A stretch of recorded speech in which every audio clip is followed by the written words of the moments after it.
എല്ലാവർക്കും നമസ്കാരം.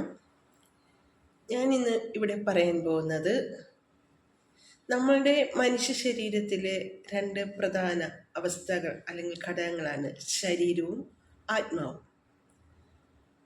ഇവിടെ നമ്മൾക്ക് ശരീരത്തിന് എന്തെങ്കിലും രോഗം ബാധിച്ചാൽ നമ്മൾക്കതിനെ സുഖപ്പെടുത്താൻ സാധിക്കുന്നു മരുന്നിലൂടെ, വൈദ്യശാസ്ത്രത്തിലൂടെ.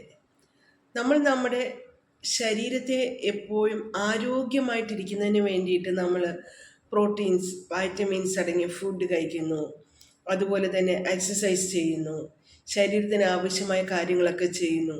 ഒരസുഖം വന്നാൽ നമ്മൾ ഹോസ്പിറ്റലിൽ പോയി അതിനെ സുഖമാക്കുന്നു. അങ്ങനെ എല്ലാ കാര്യങ്ങളും ചെയ്യാൻ നമുക്കറിയാം. പക്ഷെ നമ്മുടെ ആത്മാവിന് അസുഖം ഉണ്ടെന്ന് എങ്ങനെ തിരിച്ചറിയാൻ സാധിക്കും?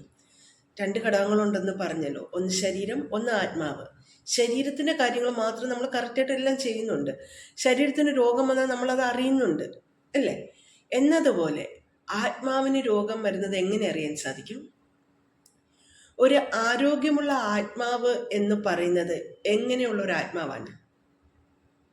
സ്നേഹം, നന്മ, ദയ, കരുണ, അങ്ങനെ നല്ല പോസിറ്റീവ് ക്വാളിറ്റീസ് ഉള്ള ഒരു വ്യക്തിയെ കാണുമ്പോൾ നമ്മൾക്കറിയാം ആ വ്യക്തിയുടെ ആത്മാവ് പൂർണ്ണ ആരോഗ്യമാണ്.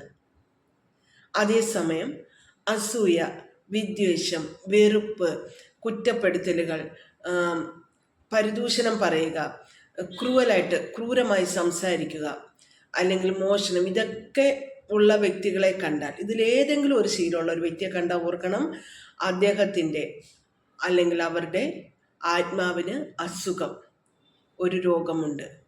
ആ രോഗത്തെ ആ വ്യക്തിക്ക് തന്നെ മാറ്റുവാൻ സാധിക്കുകയുള്ളൂ. അതായത് അങ്ങനെ ഒരു തിന്മ ശീലമുള്ള വ്യക്തി സ്വയം തിരിച്ചറിയണം ആളിലെ ആത്മാവിൻ്റെ രോഗത്തെ. അതിന് നിർമ്മാർജ്ജനം ചെയ്യാൻ ആ ആൾ തന്നെ ശ്രദ്ധിച്ചേ സാധിക്കുകയുള്ളൂ.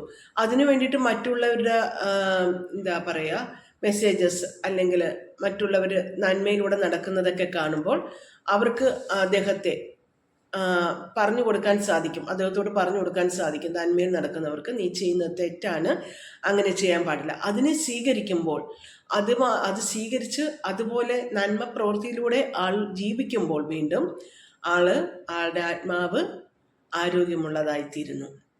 അപ്പം എൻ്റെ കൂട്ടുകാരൊന്ന് ശ്രദ്ധിക്കുക. ഏതെങ്കിലും തിന്മ, അസൂയായിക്കട്ടെ, മറ്റുള്ളവരുടെ ഉയർച്ചയിൽ അസൂയപ്പെടാം, അല്ലെങ്കിൽ മറ്റുള്ളവരുടെ എന്തെങ്കിലും കാര്യത്തിൽ അസൂയപ്പെടാം, അല്ലെങ്കിൽ വിദ്വേഷം വരാം, ദേഷ്യപ്പെടാം, കുറ്റം പറയുന്ന സ്വഭാവം, ഇങ്ങനെ എന്തെങ്കിലും തിന്മ പ്രവർത്തികളുണ്ടെങ്കിൽ സ്വയം തിരിച്ചറിയുക. അല്ലെങ്കിൽ ആരെങ്കിലും നിങ്ങൾക്കത് ചൂണ്ടിക്കാണിച്ചു തന്നിട്ടുണ്ടെങ്കിൽ അതിനെ മാറ്റാൻ ശ്രമിക്കുകയും എപ്പോഴും പ്രസന്നതയോടുകൂടി സന്തോഷത്തോടുകൂടി ആയിരിക്കുവാനും ശ്രദ്ധിക്കുക. നന്മയുള്ള ആരോഗ്യമുള്ള ആത്മാക്കളുടെ മനസ്സ് എപ്പോഴും സന്തോഷമുള്ളതുമായിരിക്കും, സമാധാനമുള്ളതുമായിരിക്കും. Okay, thank you. സ്വന്തം നിമ്മി അലക്സാണ്ടർ. ബൈ.